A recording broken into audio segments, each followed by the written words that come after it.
Today we are going to discuss calculated fields. So basically calculated fields are nothing but they are the new fields created in our Tableau workbook using the data source fields. So we have got a number of fields in our data source which we have imported into our Tableau workbook, and if using those existing data source fields, if we are creating some new fields in our Tableau workbook, then those fields are known as calculated fields, and the values of this new fields are determined by the calculation we'll perform. So just to give you a theoretical view, uh, these calculated fields, they help us to create new data from the already existing data in our data source. Means the data source which we have imported, using the fields of that existing data source, we will be creating new fields, and they are known as calculated fields, and the values of these fields are determined by the calculation which we'll perform on the existing fields of the data source. Just to give you an example, supposedly in your data source you have got two fields A and B, and you want to find out a field C which is nothing but the product of these fields A and B, then you will create a new field, products field C, which will be nothing but the product of fields A and B. So you'll perform a calculation in the Tableau workbook, and you'll create a new field which is field C. This new field is known as calculated field. Now for creating these calculated fields, we'll use Visual Query Language, VQL, which is quite similar to SQL but not exactly similar. And in case of Tableau, we use VQL to create calculated fields. This is how it looks. Okay, somewhat similar to SQL but not exactly similar. And in Tableau we'll be predominantly using VQL to write calculations or to create calculated fields or even parameters. So without much ado, let's move to our Tableau workbook to see to see how to create calculated fields. So this is my calculated fields tab. You can see over here in my data set of sample superstore data set, I had these two fields of the profit generated by each subcategory of product and the sale price of each subcategory of the product. And using these two, I have calculated the cost price of each subcategory of product. So basically I did nothing. I just subtracted the profit from the sales to get the cost of the each subcategory of product. So this thing which I have created over here, this field cost, this is nothing but this is a calculated field which I have obtained by calculating the difference between sales and profit. So when I did sales minus profit, I got the field cost. This is nothing but a calculated field. Now we'll see how to create a calculated field. So for that, first let me remove all of this and let me create it from scratch. So I would like to see for the subcategory of the products, I would like to see the sales, which is the selling price. I would like to convert into a table. So this is the total selling price of each subcategory of the product, and then we'll plot it with the profits generated by each of them. So we'll place the profit also over here. So I have got these two columns in my table over here. Let me extend the bits of the table so that it is clearly visible. Okay. So for each of the subcategory of the products, I have the profit, I have the sales. Now I have to find out the cost of each subcategory. But this is not given in our data set. So what we'll do, let me remove the old one. Just a second. Let me remove all the pre-existing ones so that you guys don't get confused. Okay. So just to start from start, it's like we have got these subcategories, and for each subcategory, I have got the sales price and I have also got the profits generated. Now, for calculating the cost price, what is the formula? I think each one of you know.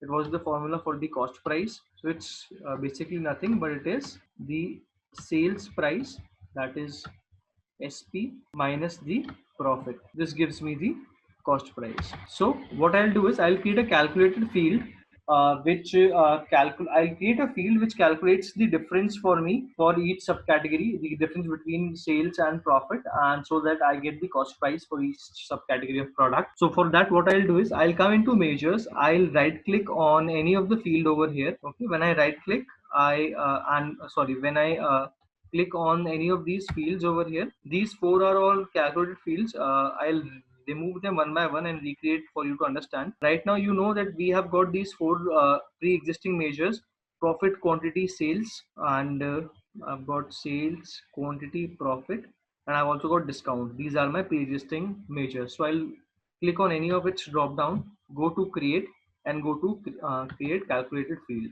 Now over here, I'll give it a name, say cost. Okay. And this is my pan where I write my VQL queries to write calculations for the creation of a calculated field. So this is quite similar to an SQL interface, but it is much better. Like in Excel, you get a formula for each, like you get attributes, and for numerical calculations, you have some, for number calculations, you have got some formulas like absolute, degrees, exponential. For date fields, you have got some calculations, some predefined functions. For logical field, you have got some predefined functions like and, or, is, if, else. For aggregate functions, for various category of data, you have got different kind of functions which are available by default over here, so you can use any one of them. As of now, we'll just be willing to calculate the cost. So for cost, what we'll do is we'll simply write sales over here. So whenever you write one or two letter, you'll be automatically prompted by this field which is there in our data set, the sales field. I'm going to, from the sales field, I'm going to subtract profit. When I write P, I automatically get an option of adding the field. So I'm writing subtract sales from profit, and this will give me the cost. In case I don't write a syntax properly, then over here I get an option. Over here I get a error message which states that what is the mistake I'm doing. Since I'm missing a ending square bracket, so it is showing me that had I not used a proper syntax, it would have given me a proper error. So in this way, this VQL or visualization query language of Tableau is quite intelligent. It tells Tableau users that what is the mistake they are doing while creating a VQL query. So over here, I have created this cost named calculated field where I have tried to find out the difference between the sales and profit fields. This language is nothing but known as VQL. I'll apply it and do OK. Now over here I have profit, I have sales, and I have got this new calculated field known as cost. When I place this cost over here, or I can place directly it over here. So here is the cost I have got. This cost is nothing but the difference between the sales and profit. So this is the cost price for each subcategory of the product, and this is known as a calculated field. So right now we have understood that how to create a new calculated field. Now we'll see other kinds of calculated fields. So now let's see how to create a calculated field which gives me minimum or maximum value. Over here, let me plot the relationship between sales and supposedly say category of product. I'm creating a table over here. So this is the sales of each of the products over here.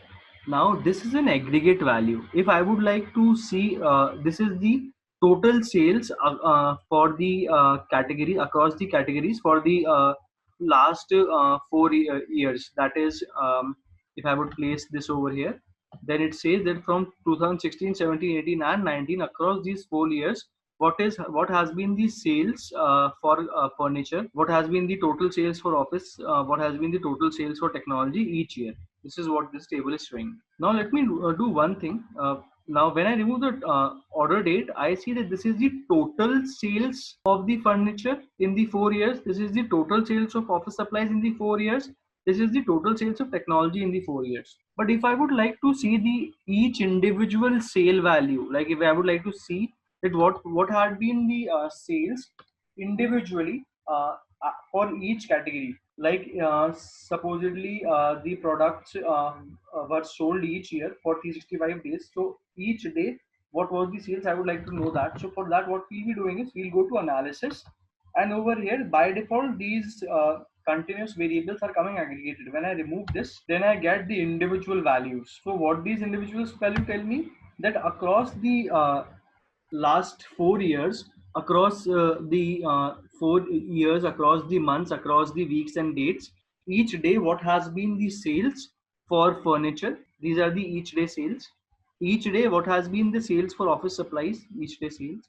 Each day what has been the sales for the technology. So they are giving me daily sales. Now out of these sales, if I would like to find the maximum sale, means which one was the value which was the maximum, when was the maximum sale happened.